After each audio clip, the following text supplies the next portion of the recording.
বা আমি কিমান সপোন লৈ আমি আগবাঢ়িছিলোঁ।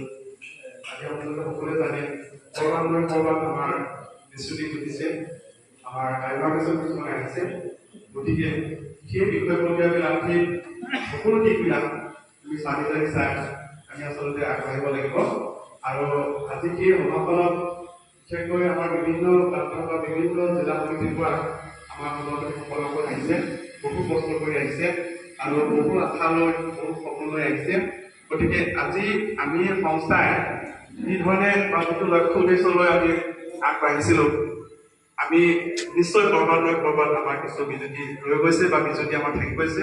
যেন আমি যেন লক্ষ্যৰ পৰা অলপ বিজুতি কিছুমান দুই এজন বা নেতা হয়তো ভুল সিদ্ধান্তৰ কাৰণে বা কিছু মানে অসুবিধাৰ কাৰণে বা কিছু ভুল নকলে কিছু অসুবিধাৰ কাৰণে আমি যেন কিছু লক্ষ্যৰ বাবে বিচলিত হৈছোঁ, তেনেকুৱা আমাৰ হৈছে বা সকলোৱে নিশ্চয় এই কথাটো উপলব্ধি কৰিছে।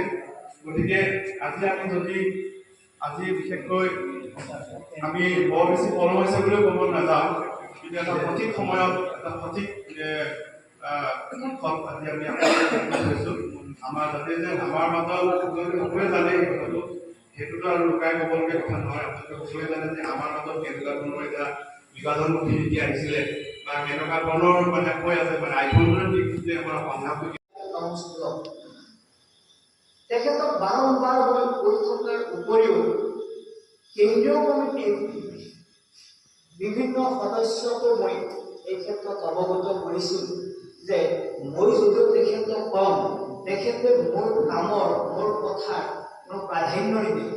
গতিকে আপোনালোকেও কয় হয়তো সময়ত কেতিয়াবা মই সেই জ্ঞান পৰীক্ষা দিব লাগিব। গতিকে আপোনালোককো মই এই কথা সেইকাৰণেই কৈছোঁ কেন্দ্ৰীয় কমিটিৰ বিভিন্ন বিষয়ববীয়াসকলক।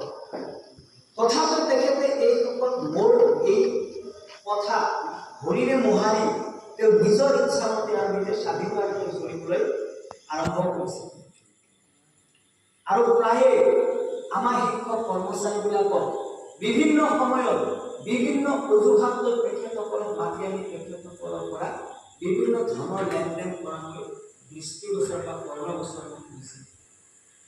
আৰু এই ক্ষেত্ৰত মই অত্যন্ত দুখিত আৰু লজ্জিত হৈছিলোঁ, যিসকল শিক্ষকৰ হয়তো ঘৰৰ ওপৰফালে চালে তৰা দেখা পায় ৰাতি, যিসকল শিক্ষকৰ ভালকৈ চলা নাই, যিসকল শিক্ষকে এতিয়া হাৱাই চেণ্ডেল পিন্ধি গুৱাহাটীলৈ আহে, সেইসকল শিক্ষকৰ পৰা LP স্কুলৰ ME স্কুলৰ এইসকল শিক্ষকৰ পৰা তেনেকৈ নিৰ্দয়ভাৱে পইচা লৈ তেখেতে এই কাৰ্যটো পালন কৰি গৈছে।